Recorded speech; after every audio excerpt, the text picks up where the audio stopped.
49 पळतो या मैदानातला आणि 49 मध्ये दोनच गाड्या पळतायत आणि दोघात सुंदर अशी लढत चालू आहे. घ्या शेवटचा गट 50 लावून घ्या. काटा केर लढत शेवटचा 49 अतिशय सुंदर. अलीकडे होते खोरोचीकर आणि पलीकडे होते रणसिंगवाडी पेडगावकर.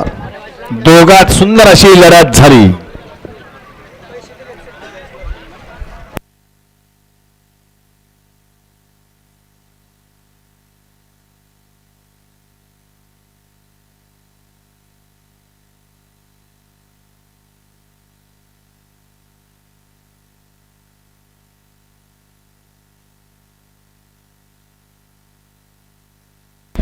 मुरला त्याचा निकाल बघा.